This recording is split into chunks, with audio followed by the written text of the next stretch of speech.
Hi guys, I'm Neil. And I'm Kirsten. And together We're Roaming Oz Adventures.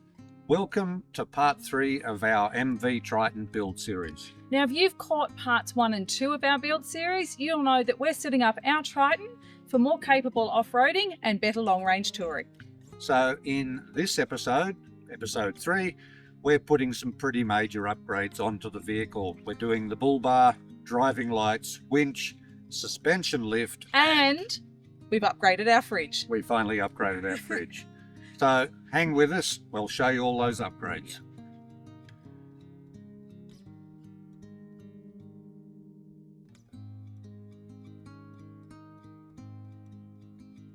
So a major part of stage 3 of our build on the MV Triton is some pretty big ticket items: Bullbar, winch, suspension and that sort of thing.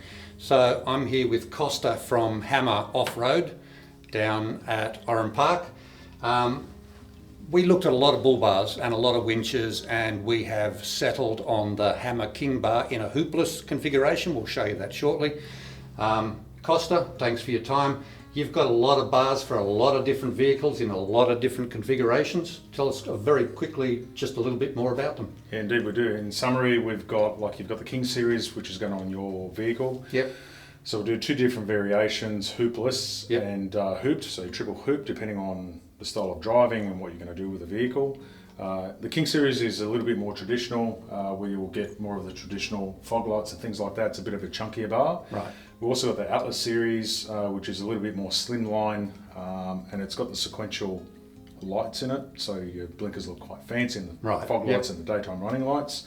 Still a really nice looking bar, and again, hoopless and hooped version, depending on the vehicle.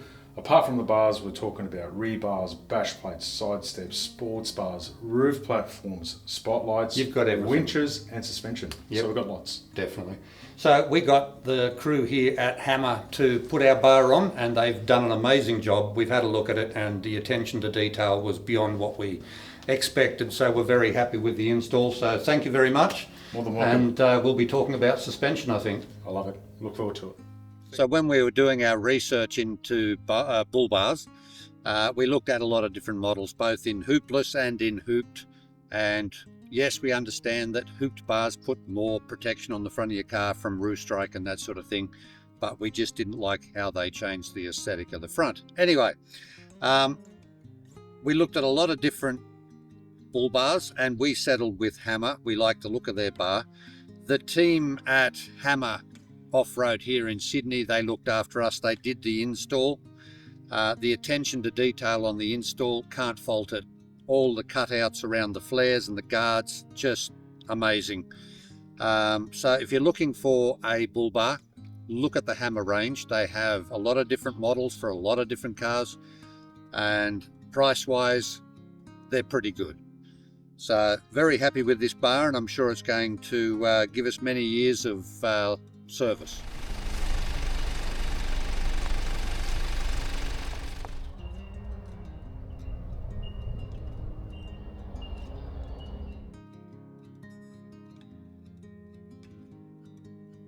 So because a large part of touring can be done in the early hours of the morning or at night time, you do need some decent illumination on the road so you can look out for wildlife like kangaroos. One of the things, now that we have the bull bar, we have a mounting platform for lights. We decided that we needed a good set of spotlights. Traditionally, we've had light bars, which work really well, but the latest generation of lights now do basically the same as a light bar and spots. So we've settled on the Altique Rogue Mark III 7-inch. So we're going to mount those on the front and hook them up, and I reckon they're going to put out a serious amount of light.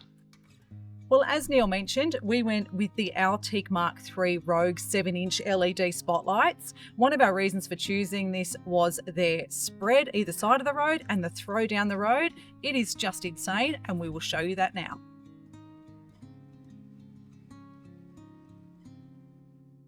One cool feature of these lights that we really like is on the edges here, they've got these daytime running lights.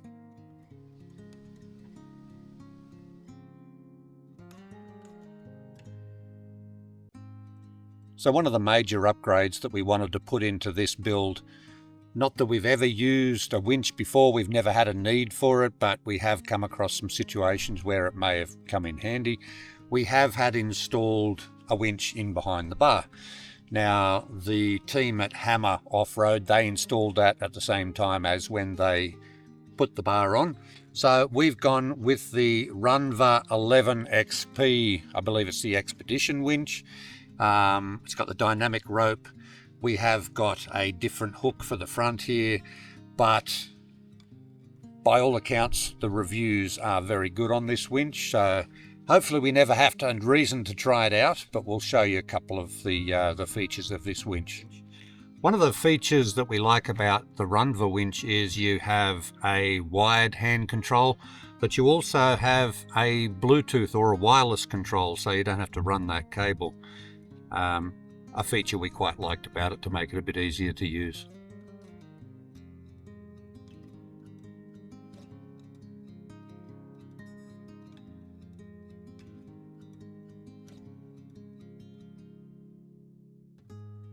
So a fairly major upgrade that all four-wheel drivers should consider, whether they're towing or doing some off-road four-wheel driving, is a suspension lift and upgrade.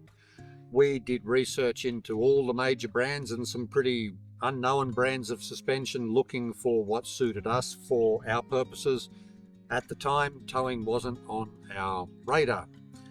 We had discussions with the team at Hammer Off-Road when we were purchasing the Bullbar, and it turns out they had a suspension system for quite a few vehicles, but specifically for the MV Triton. After looking at the features, that's what we've gone with. Their H4X suspension system for the Triton and for quite a few other vehicles ticked all the boxes for us. So we got the lift, we sorted out the Bullbar and the winch in the front so the nose doesn't dip down, but in the rear it was important that we got the correct constant weight loading in our leaf springs. So we've gone with a 300 kilo constant weight in the rear. Our constant weight, when we figured it out between the canopy and batteries and all the other things we have in the back and the long range tank, we're a constant unloaded of around 150, 160 kilos plus. When we do load up, we are getting close to around the 270, 280 kilos. So obviously we've gained a lot of height here from the original height. That does lower down about an inch or so when we're fully loaded. The capabilities on-road and off-road are just night and day to the standard suspension. The original suspension in the Triton, if you've got one you'll know, is very soft.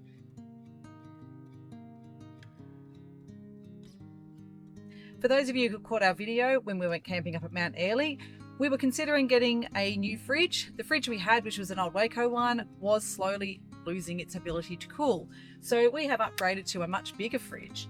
We have chosen the Kick-Ass fridge. It's a dual bin. It has 2 different sensors for each bin, and that's all controllable via Bluetooth from your phone. We also went for a much bigger fridge, which sets us up much better for long-range touring. One of the extra bonuses is our fridge slide comes with a handy preparation bench. Well, as you can see, our control panel is right here.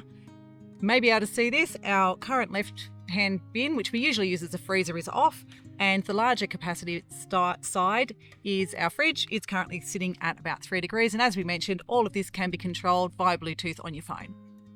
A couple of things that we love about this Kick-Ass fridge is that it comes with an insulating cover and this absolutely huge amount of storage that it has inside. So Kirsten's given you some of the basic features of this new fridge. We've used it a couple of times now and we're quite impressed with it. When I initially plugged it in to see how much current it was going to draw, I was a little nervous because it was actually drawing 5 to 6 amps. It has, since we've been using it, actually settled down quite a bit, and it's not the middle of summer, but I'm actually impressed at how little power this one does use. So on a couple of our recent trips, we have used literally 10% of our 100 amp hour battery overnight. So very impressed. We will easily get a couple of days, I think even in summer, out of our 100 amp hour battery. Very impressed with this fridge. Longevity, time will tell. well, that's a wrap for part 3 of our MV Triton build series.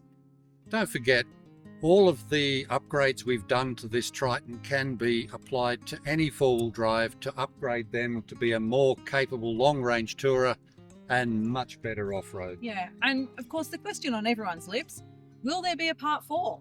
I guess we'll just have to wait and see. We will wait and see.